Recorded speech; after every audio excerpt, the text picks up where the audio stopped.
दोस्तों, लोकगीतों की मधुर आवाज आज हमेशा हमेशा के लिए खामोश हो गई। प्रिय गायक के निधन की खबर से संगीत जगत में गहरा शोक है। वो आवाज जिसने अपने सुरों से पहाड़ की संस्कृति, परंपरा और भावनाओं को हर दिल तक पहुंचाया, आज वही आवाज थम गई है। करीब 35 साल तक अपने लोकगीतों के जरिए लोगों के दिलों पर राज करने वाले इस गायक के जाने से संगीत जगत को बड़ा झटका लगा है। उनके गीत सिर्फ मनोरंजन नहीं थे दगड़ियों, बल्कि पहाड़ की मिट्टी की खुशबू, लोक जीवन की कहानी और लोगों की भावनाओं की पहचान भी थे। उनकी सादगी भरी गायकी और दिल को छू लेने वाली आवाज ने पीढ़ियों को जोड़ा है और आज उनके जाने की खबर ने प्रशंसकों का दिल तोड़ा है। कलाकारों के बीच में शोक की लहर दौड़ पड़ी, क्योंकि 35 साल तक लोगों के दिल पर राज किया, आज उनका निधन हो गया। नमस्कार, पहलाग में पंकज रौतेला, आप देख रहे हैं अपना उत्तराखंड न्यूज। दोस्तों, ये खबर उत्तराखंड के लोक संगीत की दुनिया में हड़कंप मचा गई और यकीन मानिए हजारों दिलों को तोड़ने वाली खबर, आंखों को नम कर देने वाली खबर। हाल में आपने एक गाना खूब सुना होगा, गुनगुनाया भी होगा, दी दिना का ड्यार शेरुआ यो दुनी में न त्यार न म्यार शेरुआ यो दुनी में।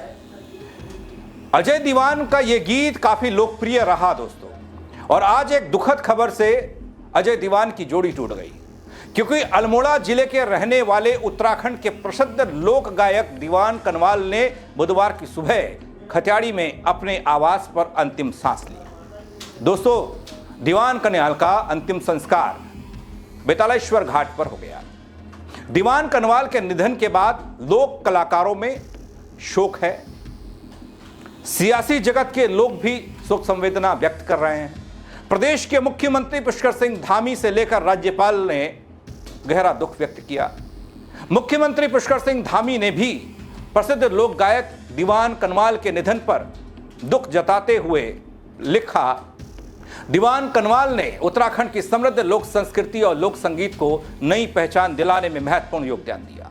साथ ही दोस्तों, मुख्यमंत्री धामी ने कहा, दीवान कनवाल का निधन उत्तराखंड की लोक कला और सांस्कृतिक जगत के लिए अपूरणीय क्षति है। उन्होंने दिवंगत आत्मा की शांति के लिए ईश्वर से प्रार्थना करते हुए शोक संतप्त परिजनों और उनके प्रशंसकों को यह दुख सहने की शक्ति प्रदान करने की कामना की। इसके अलावा दोस्तों, प्रदेश के राज्यपाल लेफ्टिनेंट जनरल गुरमीत सिंह सेना से रिटायर, उन्होंने भी प्रसिद्ध लोक कलाकार दीवान कनवाल के निधन पर दुख व्यक्त किया। राज्यपाल ने दिवंगत आत्मा की शांति के लिए ईश्वर से प्रार्थना करते हुए शोकाकुल परिजनों के प्रति अपनी संवेदनाएं व्यक्त की। अल्मोड़ा के विधायक, पूर्व विधायक, सभी लोक गायक दीवान कनवाल को श्रद्धांजलि दे रहे हैं। दोस्तों, दीवान कनवाल की दी दिना का यह ड्यार शेरुआ यो दुनी में गीत काफी लोकप्रिय हुआ। बीते दिनों खूब छाया रहा, शादियों में भी, रील्स में भी, हर जगह देखा गया, सोशल मीडिया पर भी खूब कॉपी भी किया उनको लोग। दीवान कनवाल की उम्र करीब 65 साल थी और बताया यह गया कि दीवान कनवाल पिछले कुछ समय से बीमार चल रहे थे। हल्द्वानी में एक निजी अस्पताल में कुछ समय से उनका इलाज चल रहा था। इसके बाद वो अपने खत्याड़ी स्थित आवास में स्वास्थ्य लाभ ले रहे थे, घर चले गए थे। लेकिन बुधवार की सुबह 4 बजे का आसपास का वो वक्त जब उनका निधन हो गया। बात अगर दीवान कनवाल के परिवार की करूं तो दीवान कनवाल के 2 बेटे, 2 बेटियां। उनका बड़ा बेटा अल्मोड़ा में ही निजी नौकरी करता है, जबकि छोटा बेटा मुंबई में कार्यरत है। उनकी पत्नी बहुत पहले इस दुनिया से जा चुकी हैं। मौजूदा वक्त में उनके घर में वृद्ध मां और बड़ा बेटा रहता है। जिला सहकारी बैंक से रिटायर होने के बाद दोस्तों, दीवान कनवाल लोक संगीत के सृजन में एक बार फिर से समर्पित दिखाई दिए थे। दोस्तों, अभी बीते साल की तो बात है, उन्होंने शिरदा अनपढ़ की याद ताजा करता एक गीत रचा, वो बेहद लोकप्रिय हुआ।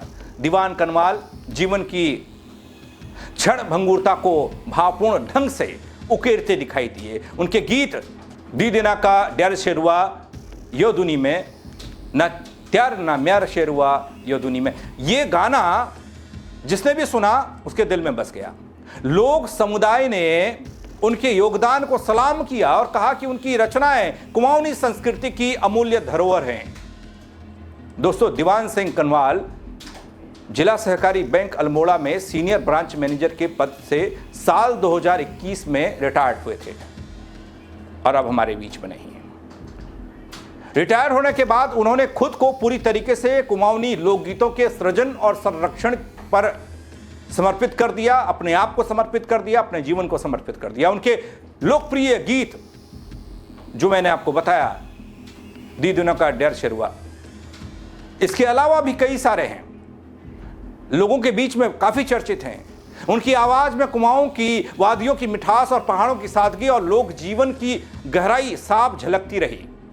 आज कुछ है मैं तुझा, भऊ कछ है मैं तुझा, हिट मेरी रंगीली और त्यार पहाड़ म्यार पहाड़ जैसे गीतों के माध्यम से कुमाऊनी लोक संगीत को नई पहचान दिलाई।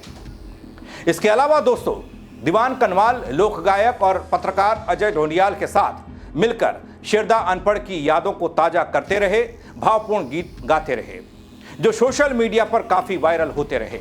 लेकिन आज उनके निधन की खबर से अल्मोड़ा सहित पूरे कुमाऊं और उत्तराखंड में शोक की लहर है। स्थानीय लोगों की बात हो या लोक कलाकारों की बात, कुमाऊनी संस्कृति से प्रेम करने वाले की बात हो या फिर सियासी लोगों की बात, उनके निधन पर हर कोई दुख व्यक्त करता दिखाई दिया।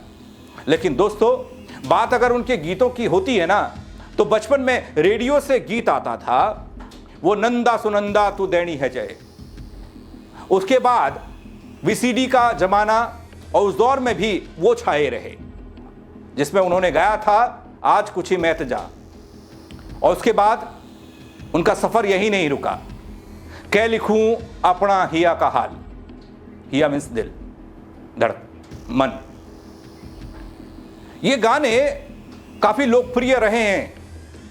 बलि वेदना फिल्म में गाया गया उनका ये गीत हिमालय सुकीली काया लोगों की जुबां पर छाया रहा उस दौर में जब रेडियो का जमाना था, वीसीडी का जमाना था। दोस्तों, साल 1980 में आकाशवाणी नजीबाबाद से संगीत में बी ग्रेड किया, रामलीला से जुड़े रंगमंच के क्षेत्र और यहीं से संगीत जगत की शुरुआत की। मौजूदा वक्त में आकाशवाणी दूरदर्शन के ए ग्रेड के कलाकार थे दीवान साहब। इसके साथ ही अल्मोड़ा आकाशवाणी में उनकी कई गीतों की रिकॉर्डिंग आज भी है और अक्सर वो चलती रहती है। दोस्तों, आज वो चले गए। कैसे एक महान लोक गायक ने अपनी मधुर आवाज से पहाड़ की संस्कृति को संजोया और अब वो हम सबको छोड़कर हमेशा हमेशा के लिए चले गए। हाँ, उनके गीत हमेशा रहेंगे हम सबके बीच। उनके गीतों में बसी वो मिठास और भावनाएं हम सबके दिलों में शायद हमेशा रहेगी। इस कठिन समय में उनके परिवार और प्रशंसकों के लिए बस ईश्वर से प्रार्थना की उन्हें इस अपूर्णीय क्षति को सहने की शक्ति दे। कला तो कभी मरती नहीं ना, गीत जिंदा रहेंगे उनके। आप क्या कहेंगे कमेंट के जरिए दीवान साहब के लिए लिखिएगा, शेयर कीजिएगा ताकि लोगों को पता भी चले और वो भी अपनी शोक संवेदना व्यक्त कर पाएं। मेरे साथ जुड़ने के लिए बहुत शुक्रिया। जय उत्तराखंड।